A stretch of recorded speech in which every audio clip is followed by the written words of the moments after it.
It's a good song right here. Are you just going to video me here? Or? Well, yeah. So what time did you get out of stand this morning? I want you to tell a story. 8:30. 8:30? Yeah, I'm kind of feeling nervous on the camera here. Why? Just kidding. So yeah, it was 8:30. I was getting a little cool, so I got out and took a slow walk down that ditch. Did you go all the way down the road? No, just about a third of the way down. Yeah. And Did you cut right? Come up toward the pines, toward you. Just barely saw you. And then I cut back towards my deadfall, and then got up on the back of that lake. When I saw you, I could see you clear there. I gave you a whistle. Yeah. And I seen you give me the hold up sign. Mm-hmm. So I waited. Because I heard you whistle. I heard you make some like rabbit noise over there. I didn't know what the heck that was. Yeah. And then I heard you whistle. I'm like, oh crap, he's down, or he's ready to go. Yeah. I'm like, I could see your gun was up, pointed in that direction. I thought, well, there's something going on. So I waited a little bit. that's hot water here. Oh. And all of a sudden, I could just see kablam, kablam. The whole body moved. Yeah, you know. And I heard, rah, rah. I figured you got one Yeah. for sure. I was ready to come over. Well, I was like, he's probably gonna start walking now. Yeah. And then So I I saw hold the up other a one. little bit. I got my grunt call out, and I saw the other one run off toward the back. And then I hit the grunt call, and then all of a sudden I saw him coming back this way. I'm like, oh man, he's coming right. When you back. grunted, that I stayed there. Yeah. If you hadn't grunted, I'd have been trotching on around there, ready to start gutting. Yeah. But then I seen you.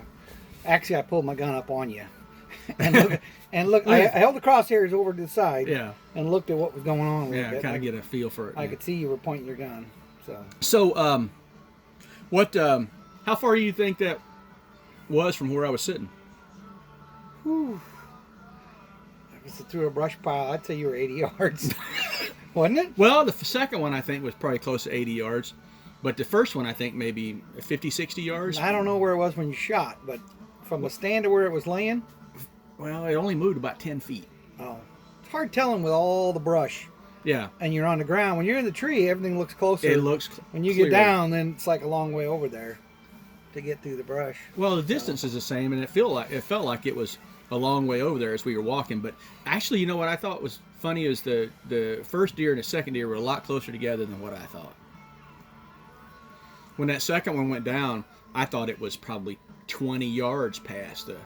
Well, I guess it was about 20. I was worried you missed on the second one. That's what I was thinking. Because I thought this is probably some reach. Yeah. That ain't gonna happen. Hail Mary. Yeah. Yeah.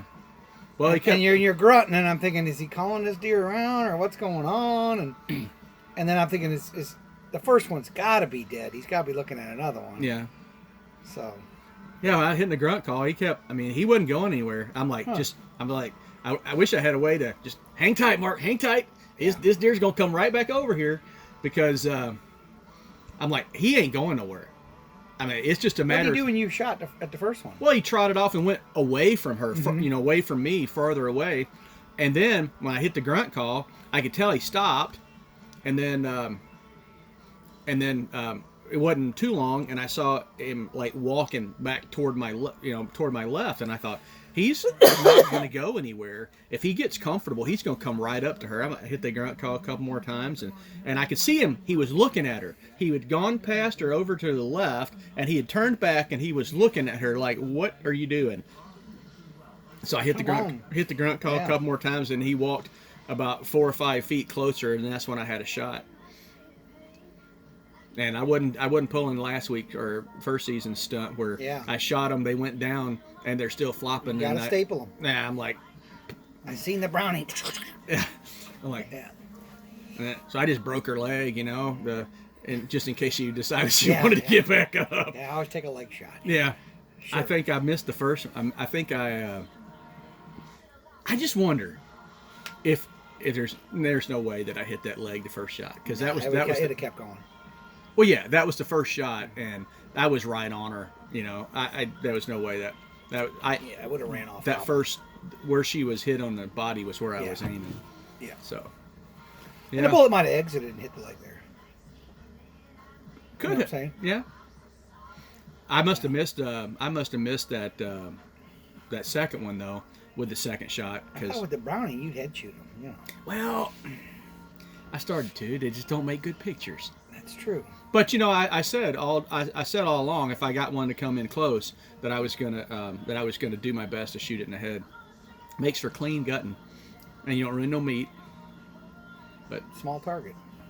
yeah, and I wasn't gonna try it unless it was like 20 yards or less. Oh, Ron Meyer, the old guy, he neck shoot him. Yeah. Right now, and that drops him. Oh yeah. I mean, ain't no blood trailing with them. And I really wasn't in the mood to be blood trailing nothing back there in that thick stuff this morning. He come off the back of the neck, down, about from the head to the shoulder, about halfway. Neck shoot him. That's a small target too. Yeah. Well, and I mean, how far away? I mean, that's the thing. Yeah. It's like you can't shoot a deer. He was open sight. 50, 60. Oh yeah. Man, The old 1100. back in those days, I mean, you're probably looking to kill a deer at 15, 20 yards. Exactly. Aren't you? Yeah. With the pumpkin ball. Oh yeah, rifled slugs. Yeah, round slugs. Yeah. So edit that out of there.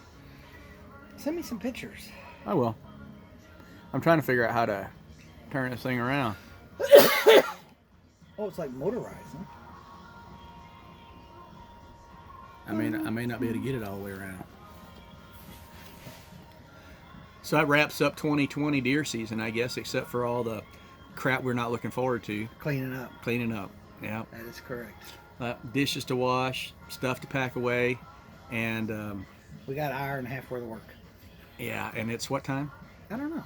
Let me see here. 1:12. Yeah, we ain't gonna get out of here till 2:15, 2:30, and then we won't be home till dark. Yeah.